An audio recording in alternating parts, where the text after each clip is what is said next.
course, this is Chronicle number 58, and this is the Chronicles of Captivity. As you'll recall, in Chronicle number 57, we went through a list of things that staff, correctional staff at the ADX Supermax in Florence, Colorado, does in order to try to control recalcitrant prisoners. So, they toy with the mail, refuse food or rack or whatever, shake down your cell, they move you unexpectedly to a new range, they act like they contaminated your food, they might bang a stick on your door, the window of your door, they hit you with that high beam flashlight at night, they might unplug your TV if you have one, they can turn a key and leave the light on all night, they can deny you meals altogether. They can run loud music, rock or whatever, music that they think you don't like through your speaker on the intercom. They can deny you toiletries and services like laundry or even toilet paper. They can write incident reports, okay? They can take your property. They can shake down your cell and take everything in there if they want to. So that's kind of the soft methods that they have or use, or, used against me. Let's say that from time to time. So the harder way to go is when they have a prisoner who is going off, who has barricaded himself, who refuses to cuff up after being given a direct order. Sometimes prisoners will just say, I'm not cuffing up. I'm not cuffing up.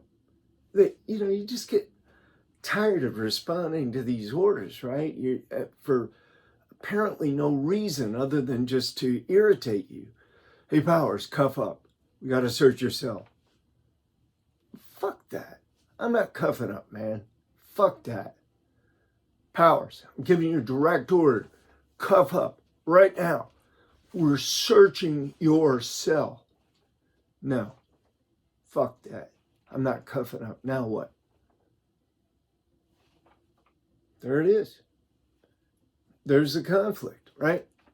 So, staff is not trained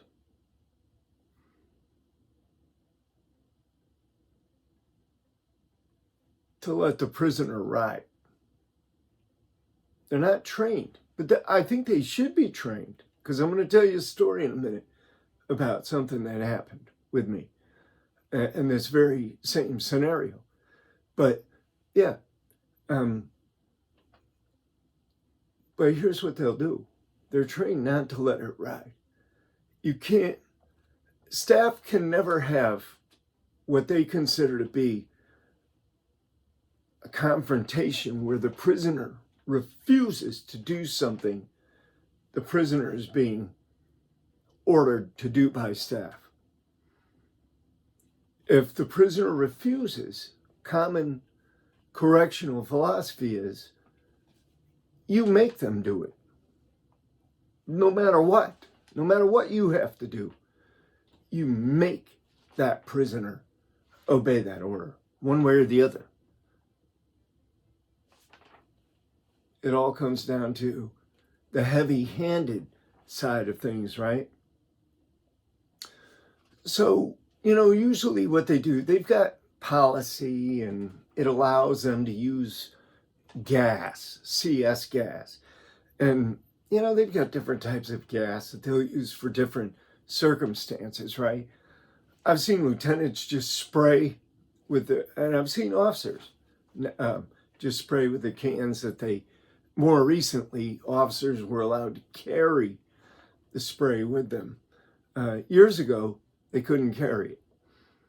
But they always have these green canisters, these big canisters. I don't know how many cubic feet of compressed gas they would hold, but probably quite a bit.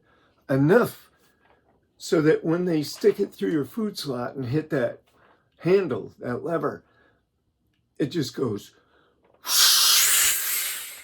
really loud, and it just fills your cell with this cloud of gas. Now, the way we would sometimes avoid the gas was, you go, I would take my mattress, I'd put it over my toilet, the bowl, and I would jump up and come down on my knee and hit in the center with my knee hard and push that mattress down into the toilet bowl so that it would push the water up out of the drain.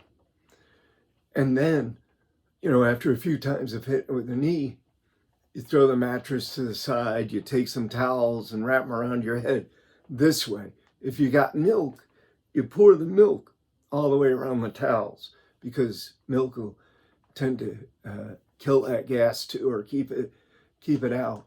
And then you just put your head down over the toilet, right? If you're barricaded, like I was at that time, they couldn't see in the cell. So you can breathe like that, right? And they'll just keep introducing. They can go up to a percussion grenade. If they think that they need to,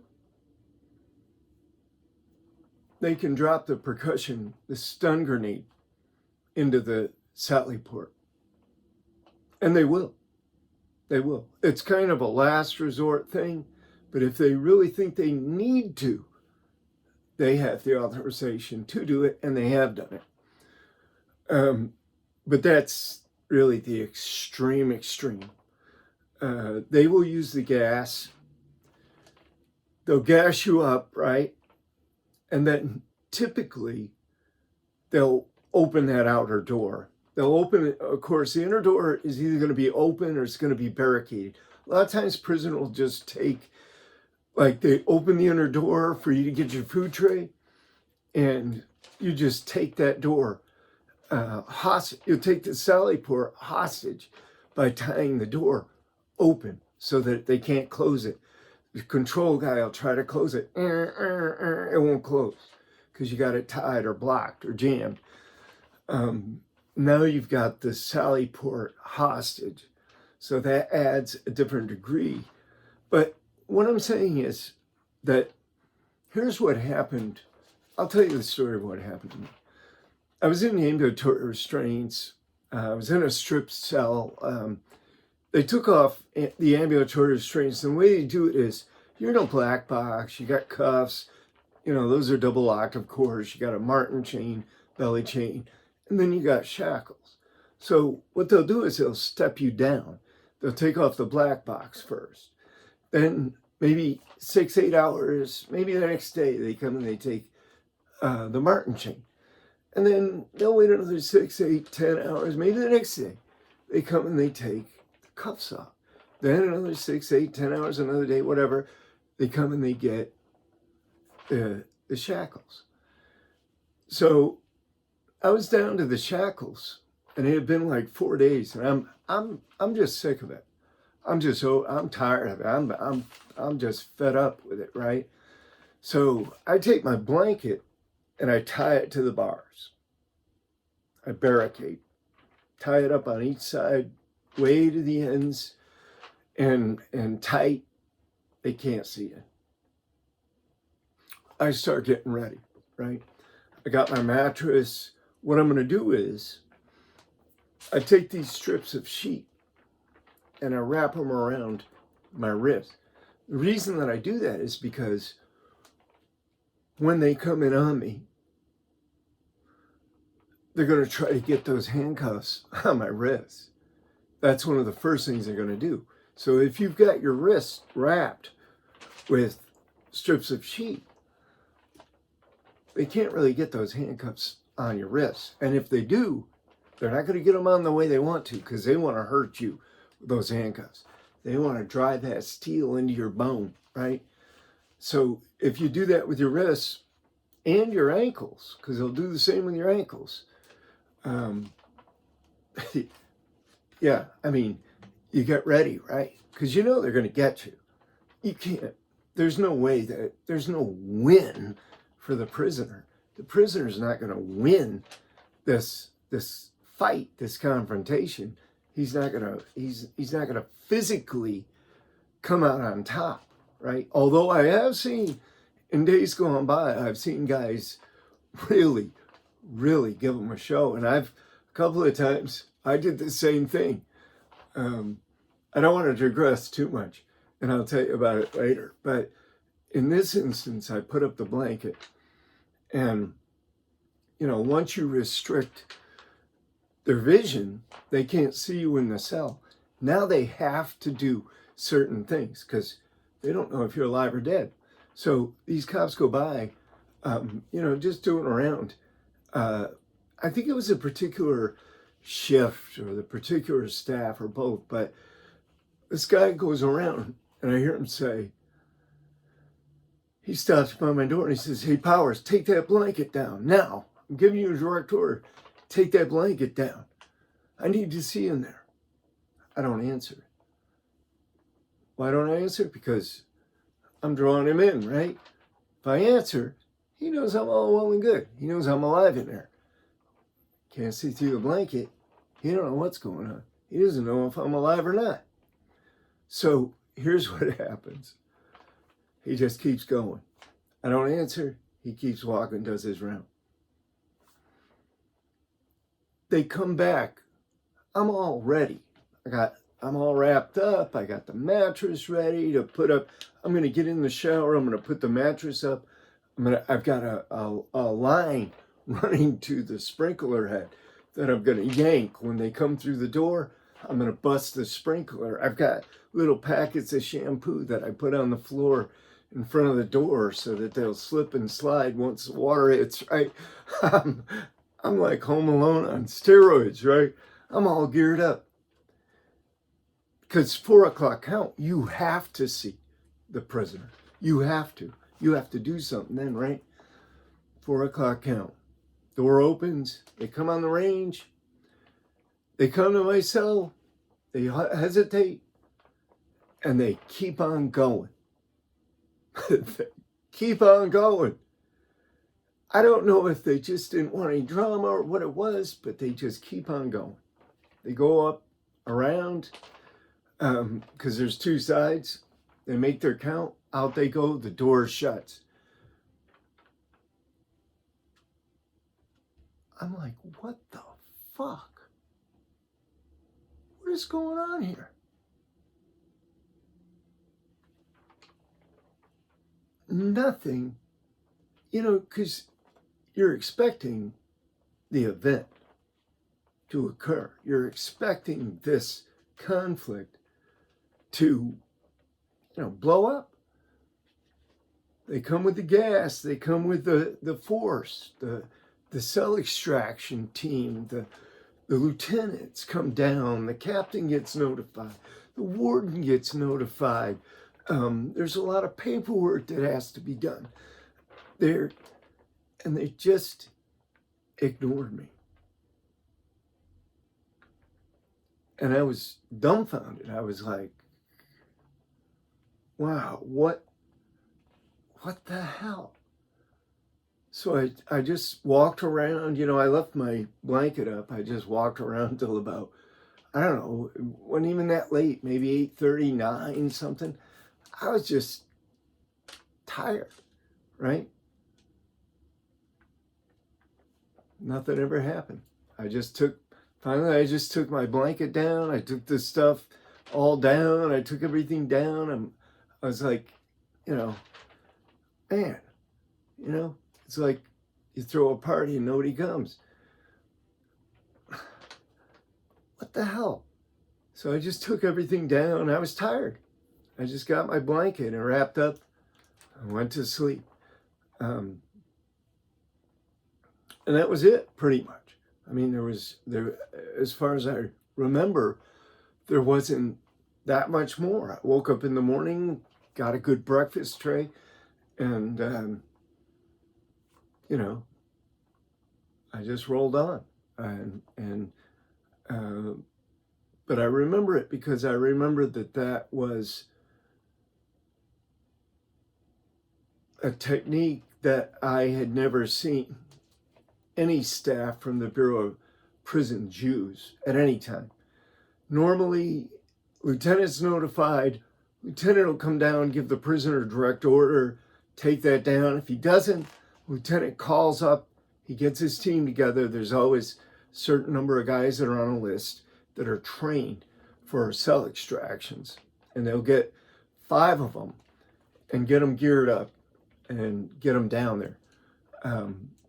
And, you know, it's one guy is responsible for the head, one for one arm, one for the other, one for one leg, one for the other. There's your 5 guys. They're going to go in tandem right behind each other, hand on the shoulder, and they're just going to push forward. Sometimes they'll have a shield that's actually, it doesn't shield like that. It actually bows outward so that they can trap the prisoner, and push you up in the corner or get you down on the floor with a shield. And some of those shields also have the taser built into them. I knew a guy at Leavenworth once that they came in with the shield, and he swung on the shield and he broke it. I mean, these are, you know, substantial piece of equipment, plexiglass. He broke it right down the middle, and they backed out of the cell, and they had to regroup and reformulate. And the lieutenant brought back down another shield that was even heavier and more reinforced, and had the electrodes on it. And, you know, you could hear the electrodes going and the guy screaming, and, you know, they got him. You can't win those confrontations, but the point here is that they will go to whatever extremes they need to go to in order to force the prisoner to comply. And I think that's